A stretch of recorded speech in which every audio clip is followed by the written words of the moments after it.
In this tutorial, we're going to be looking at Venn diagrams and how sets interact with each other visually. We aren't just doing mathematics with numbers, we're doing mathematics with shapes. I'm going to show the essential ways that circles representing sets interact on paper. We'll look at the nested look of subsets, the overlap of intersections, why disjoint sets have to stay separated, and the complement of a set. We're even going to visualize the empty set as a subset. First, let's look at what happens when one set is completely swallowed by another. I have set A, which has elements 1, 2, 3, and 4, and set B, which has elements 1 and 2. Because every number in B is also in A, we draw circle B inside circle A. This is our nested layout. We say that B is a proper subset of A and use this notation here. And flipping that around, A is the proper superset of B. Notice the mouth of the symbol always opens toward the bigger container. In a Venn diagram, if it's nested, it's a subset relationship. If we know that set B is contained within set A, but set B might actually be equal to set A, we use this notation here, where B is a subset of A, but it might also be equal to A, so we include this bar underneath the subset sign. In formal proofs and definitions, we often use this as the default safe choice for notation, unless, of course, we need to specifically prove that the second set is strictly larger. Now, what if two sets, A and B, only share a few things? This is the classic Venn diagram shape you see everywhere. Let's take set A, which has elements 1, 2, and 3, and set B, which has elements 3, 4, and 5. See that number 3? It's in both lists. So it lives right here in the middle lens. The intersection of A and B, where we use this notation here, has one element, and that element is the number 3.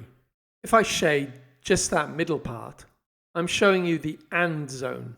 And by that, I mean what belongs to both A and B. And if I want the union of the two sets, I use this notation here, A union B. And for the union of A and B, we combine every element from A and B into one big list. So we have 1, 2, 3, 4, and 5. And note here, we only include element 3, which is common to both, once. And for the union relationship between A and B, I shade both circles entirely. And this represents the OR zone, which means it's in A or B. And note, I've included the elements of A and B on the Venn diagram. And I've placed element 1 and 2 in the circle A. 3 remains in the central lens, as it's in both A and B. And 4 and 5 are placed in circle B. But what if there are no common elements in A and B? Let's look at these two sets. We have set A with elements 1 and 2, and set B with elements 4 and 5. In this layout, the circles don't touch. This is the separated or disjoint diagram. And the sets A and B are mutually exclusive, meaning that their intersection is empty. And we can write this as the intersection of A and B is equal to the empty set, which means that A and B live in the same universal set, but they have zero common ground. In set theory, there's a rule we need to memorize. The empty set is a subset of every set.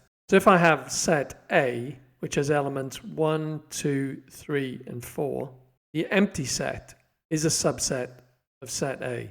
Even though we can't see a 0 or a nothing in our list, the empty set is technically sitting inside every circle we draw.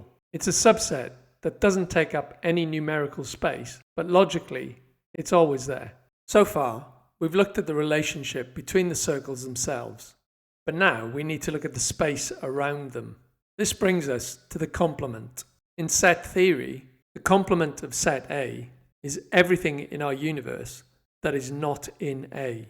And so on the whiteboard, we have a universal set with elements 1, 2, 3, 4, and 5, and a set A with elements 1 and 2. And I've drawn a Venn diagram with a universal set and a circle representing A. And I've placed the elements of A, so 1 and 2, within the circle. And all other members of the universal set, which are not in A, I've placed outside the circle. And for the complement of set A, we use this notation, with a small letter C above the A. And to find the complement of A, we simply ignore everything inside the circle and look at what's left in the box. In this case, the complement of A has elements 3, 4, and 5. Visually, the complement is the background. It's the negative space. If we're asked to shade the complement of A, we are shading the entire universe except for A. Now let's test the knowledge we've learned with a few challenges. So in this first challenge, we have two sets, A and B, and in A we have elements 10, 20, 30, and 40, and in set B we have elements 20 and 30. Now we want to know which of the following statements is true. There's statement 1, A intersection B is equal to 10, 20, 30, and 40. Statement 2, B is a subset of A. Or statement 3, the union of A and B is equal 20 and 30. Pause the video now if you'd like to play along. So let's take a look at the three statements in detail. So in statement 1, A intersection B. So the intersection of A and B are the common elements in both A and B. So the common elements in A and B are 20 and 30. So this can't be true.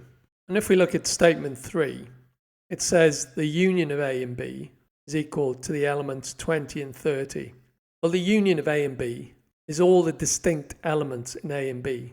So in this case, it's 10, 20, 30, and 40. And so statement 3 is also not true. Moving on to statement 2, is B a subset of A? Well, if we look at the two sets, B has elements 20 and 30. And these elements also exist in A. And so it would be true to say that B is a proper subset of A. In this second challenge, we have two sets, X and Y. In X, we have elements 1, 3, 5, and 7. And in Y, we have elements 2, 4, 6, and 7. And the question is, which of these elements goes in the red shaded region of the Venn diagram on the left of the board? If you'd like to play along, pause the video now. And so the red shaded region indicates the intersection between the sets X and Y. So the intersection contains the common elements of both sets. And if we look at the two sets, the only common element is the number 7 in X and the number 7 in Y. And so we place the number 7 in the red shaded region as the intersection between X and Y is the number 7. And in this third challenge, we have set X, which has elements 1, 3, 5, and 7. And we want to know if the empty set is a subset of X. So is this true or false? If you'd like to play along, pause the video now. And as we saw in the lesson, the empty set is a subset of every set. So in this case, it's true to say that the empty set is a subset of X. In this next challenge, we have two sets. Set A with elements 10 and 40, and set B with elements 20 and 30. Now the question is, how would we represent these two sets in a Venn diagram? If you'd like to play along, pause the video now. So these two sets are disjoint sets.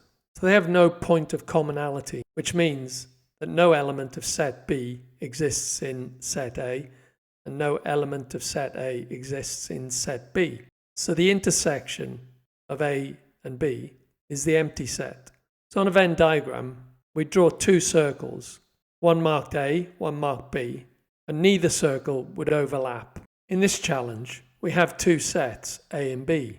A has elements 1, 2, 3, 4, and 5, and B has elements 4 and 5. Given that we know that B is a subset of A, which of the three answers best describes the relationship between A and B? So 1, A intersection B, 2, A is a subset of B, or 3, A is a superset of B. If you think you know the answer, leave a comment in the comment section.